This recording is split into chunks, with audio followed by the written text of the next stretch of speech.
we shanga ngari, we shanga ngari, genda ubabwire ko mpari, genda ubabwire ko mpari. Mini kama Pirelli, ça maîtrise la puissance, n'est rien, bite ngangari. Mashairi ya ujirudia motherfucker kama movie za Chaplin, legendary. Yavuze yuko ari umwami, mbega n'umwami w'abande. Yavuze yuko aganje, mbega ganza abande. Nije ndumwami ngaza abandi, nyita intwari, nyita nyenimari, mwuyu mubiri jewe nihari ntawa kabiri. Ufise song shasha? Ego mfise indirimbo shasha. Ngagari niwe wemeye kubaho ka Big Fizzo kuri Ngagari. Why man? Sinamubahuse justement irya ndirimbo. Ni nko yugize indirimbo y'ikibazo ariho abantu baca bagitorera inyishu. Parce que irya ndirimbo je nakoze yitwa we shanga ngari. Inspiration yo gukora hip hop nayikuye ku muhanzi Tupac. Tupac niwe yanyeretse yuko ngene bakora hip hop, ngene badisinga, ngene bubahuka.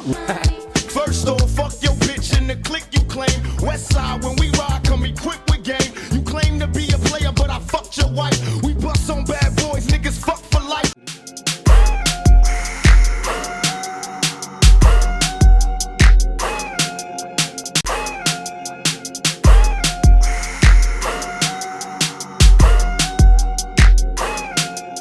Yes, bakunzi wa Open Mic. My name is Patrick. Turi kumwe nu rapper. Yes. Tupac. Yeah man. My name is Suk B Makaveli.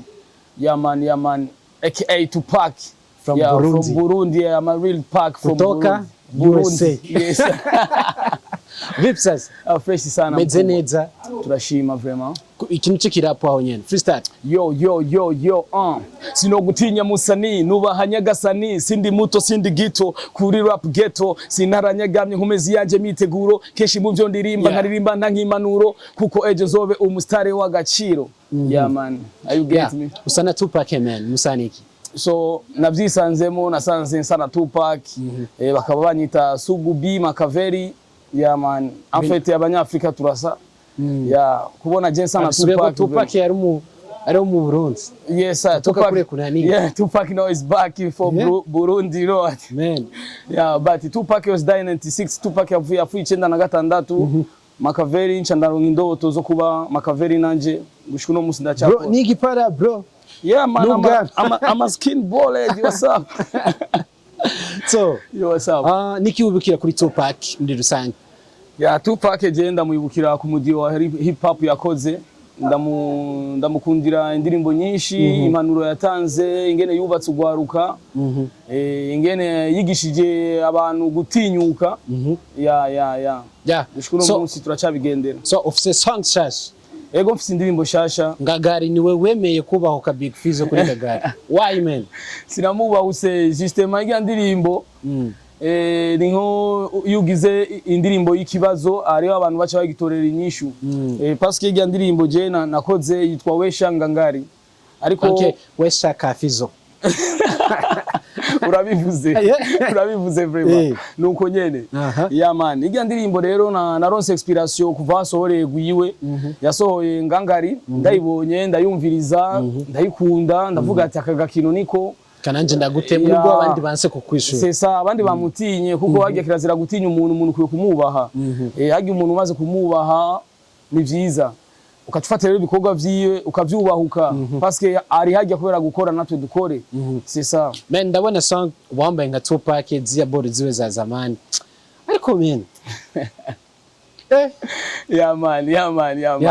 Yes. So muri comments muri quartier ubamwo. Yes. Bakwakira gute man? So baranyubaha sana kandi barankunda. Ndafise igikundiro mu bafans banje, je ndimvukira mu Kamenge. Nakuriye mu Kamenge, nkaba ndi original y'Igitega. Yeah, Gitega ari iwacu nyene. Gitega mu Giswahili hajya nyene Uswahilini. Hajya niyo papa anje avuka. En fait je nisanze navukiye mu Kamenge. Kamenge twifata nka California. You know? Yeah, Kamenge is California, you know what I mean? Yes. The people love me there. The brothers, the sisters, anybody love me, you know? Yeah, that's why I love my city, you know? I love my quarters. I love my city, Kamenge, you know what I mean? California mugani bagera utuntu zenze yes utitegera hariya bose birahari hariyo ama drugs ama swing ama blast ama baby you know baby zifisingidi ziri mu Kamenge man.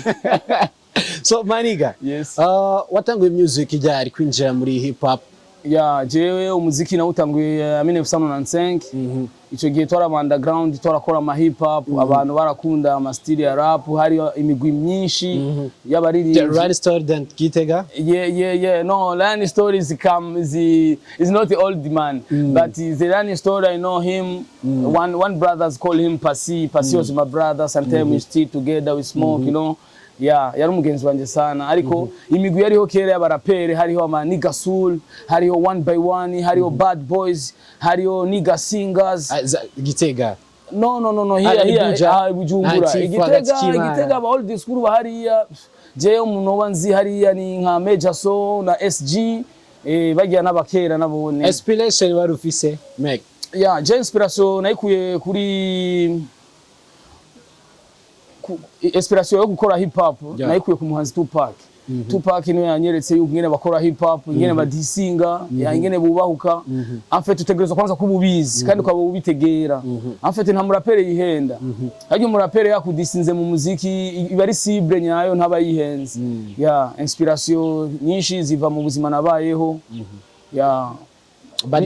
bad life amoze ntaga life really nakuriye mu buzima bwo mwibarabara nikakano wibuka muri bad life wabaye mu muri kahise ka narumana wo kwibarabara navukiye mu ghetto nari street man you know kera twari bidoma ngamu mu town batwita bidoma ariko turaba star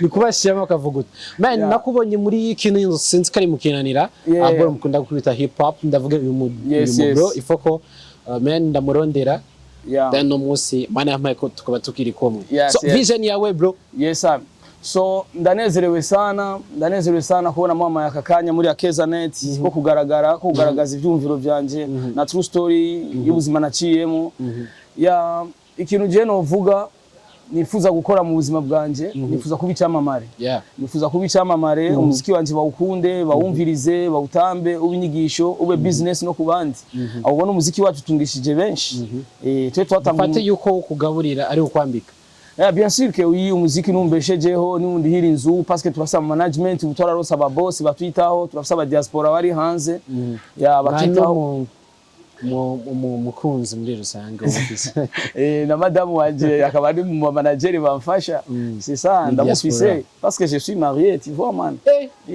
pas kama ama marriage what's up gang ari no chankari ari nga ama marriage she's here what's up his name is how you know ibintu bitatu tutazi kuri to paka so ibintu bitatu mutazi kuri Makaveli Subi ndafise albumu igomba isohoke shasha izoza yitwa Stare Beef na Maisha ndafise indirimbo shasha narekuye clip yitwa Wesha Ngangari ndafise n'ikindi kintu kiri muri Top Secret Makaveli ndafise concert zo hanze ariko nshobora kubabwira ibihugu ndifuza kujya kugira ama concert tuvuge ko Makaveli yubatse afise abana bangahe so Makaveli afise abana babiri ntibaba mu Burundi baba mu Faransa ko bien igana nashatse nze okay Makaveli umva no arubatse ariko madame wiwe amigo vya Burayi no madame vraiment nawene ari ngaha turabana ariko abana bagiye hanze kwiga abana bagiye really I'm happy you know what I mean I'm a daddy for family so wesai ukunda kwandika inyandiko za hip hop uburi hehe buri muri inspiration meze gute kenshi iyo ndi muhira jewe nandika umuziki mu ijoro madame yaryamye ibintu byose biri pose en fait nkunda kwandika mu ijoro nkunda kwandika mu ijoro muziki nkaba mfise ikinyobwa kiri impande yanje cha wine ndakunda ka whisky nkaba nkunda ni cigarette ndanywa cigarette igihe ndikunda andika itabi risanzwe tu vois mais iga tabi ya concert ndabifatiwe ngiye kuri show c'est ça umuziki je ndawandika mu ijoro kuko ibintu byose biba biri pose nanje mba ndi tranquille umuryango wabaye fresh ibintu byose biri pose niho nandika umuziki mu ijoro kenshi freestyle ya love freestyle y'umukunzi bamfatanye n'uwunzi muntu wamuhevye you go man. Njo mpenzi, njo kwa penzi, usiji kwa udokozi, kija kwa udokozi atakuwa siyo mapenzi, sababu ni wewe tu nimekupenda toka enzi, kukuweka ndani sintosita, ndo kwa maana mimi nakuita njo mpenzi, usichelewe, mimi ni star tena rasta, mademo anajigonga na wapambe kunibonga, tulia Westside. Machiavelli, reka ndagushimire cyane twakoranye ikiganiro ciza. This is open mic. My name is Patrick. Nakajambo kamwe ku bakunzi ba hip hop muri rusangi n'abakunzi ba Machiavelli. Yes, akajambo kanyuma nababwira abakunzi ba hip hop n'abakunzi ba Machiavelli ati dukundane, abaririmbyi dukundane, tubahane kandi kiri ngaho dushira imbere urukundo n'akazi. Yes. Ibindi bizokwiza. Indirimbo yanje Weshanga Ngari muyakirana igishika kuko ugya musaza namudisinze wewe yitwa nde musaza ndamubagizina ni Fabulous ni Bface no ni musakazina kiwe ndakibagiye akazina kiwe, so nimwabona share na comment muze kwandika akazina kwe musaza. Indirimbo yanje yitwa Weshanga Ngari muyakirana igishika cyinshi utamutubwira ko ngene bayakiri Wacha tubwira uko ngene bayakiri bateza kubitubwira muri comment. This is a hit song Weshanga Ngari, genda ubabwire ko mpari mwabanye promo munyici sisari umunsi twahuye muzotera isari mvugana nawe sinkina nawe no bushaje nungana na dawe Wesha. Asante sana. Man, gracias.